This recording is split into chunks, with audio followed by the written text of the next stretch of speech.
Hello everyone welcome to the video. आजको भिडियोमा चाहिँ हामी कसरी चाहिँ क्याटेगोरीहरू एड गर्न सकिन्छ अनि कसरी सब क्याटेगोरीहरू एड गर्न सकिन्छ भनेर चाहिँ सिक्नेछौँ। त्यसको लागि चाहिँ तपाईँले सबैभन्दा पहिला ड्यासबोर्डमा जानुपर्ने हुन्छ। ड्यासबोर्डमा गइसकेपछि चाहिँ ठ्याक्कै ड्यासबोर्डको तल तपाईँले प्रोडक्ट्स भन्ने देख्नुहुन्छ।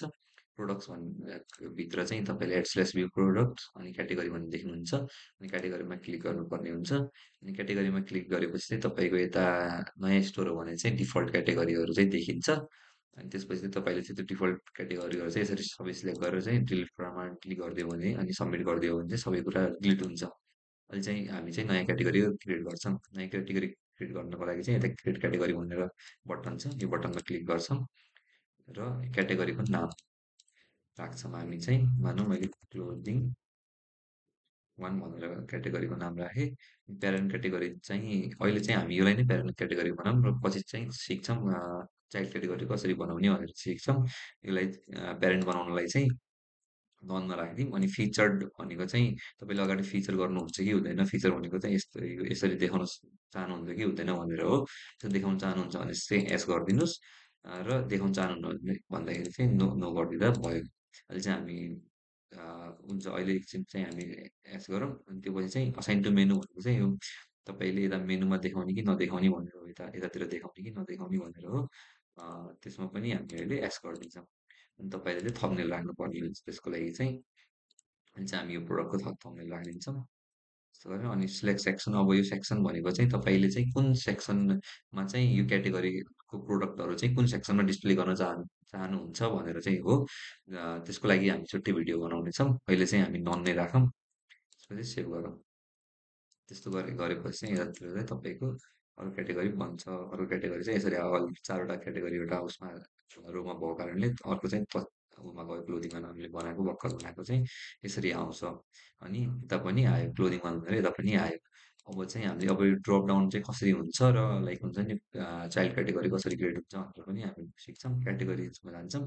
त्यो पछि अनि चाइल्ड क्याटेगोरीको लागि पनि हामी क्रिएट क्याटेगोरी नै गर्छौँ।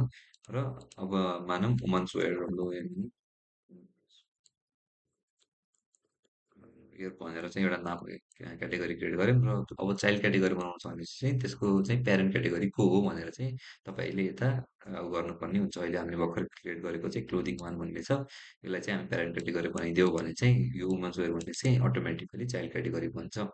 र फिचर सेक्सन चाहिँ एस गऱ्यो भने फेरि त्यसरी नै देखिन्छ, लाइक यसरी नै देखिने भयो। यता यसरी नै देखिने भयो। नो गर्नुहुन्छ भने चाहिँ त्यो देखिएन। असाइन टु मेनुमा पनि इफ असाइन टु मेनु गर्नुहुन्छ भने यतातिर नै देखिन्छ। इफ असाइन टु मेनु गर्नु भएन भने चाहिँ क्लोदिङ वानको क्लोदिङ वानभित्र नै त्यो ड्रप डाउनमा आउँछ।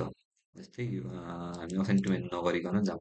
त्यसपछि सेभ गरिदिनु, सिम्पली सेभ गरिदियो भने यता आएर हामीले रिलोड गऱ्यो भने चाहिँ यता क्लोदिङ वानभित्र ड्रप डाउनमा देख्न मिल्यो वुमन्स वेयर। यसरी चाहिँ हामी ड्रप डाउन पनि क्रिएट गर्न मिल्यो र तपाईँको चाइल्ड क्याटेगोरी पनि क्रिएट गर्न मिल्छ।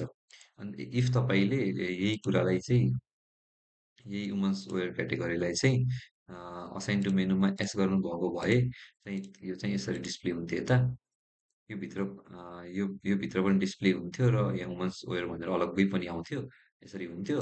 अनि प्लस तपाईँले इफ यहाँ असाइन टु होइन फिचर्ड एस गर्यो भने अनि अपडेट गर्नुभयो भन्दाखेरिमा चाहिँ यसरी रिफ्रेस गर्यो भने त्यो पनि यहाँ यसरी नै आउँथ्यो।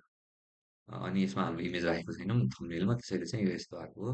यसरी चाहिँ तपाईँले चाहिँ आफ्नो लाइक हुन्छ नि क्याटेगोरी र चाइल्ड क्याटेगोरी चाहिँ एडिट गर्न सक्नुहुन्छ। ड्रप डाउन पनि यसरी नै क्रिएट गर्न सक्नुहुन्छ।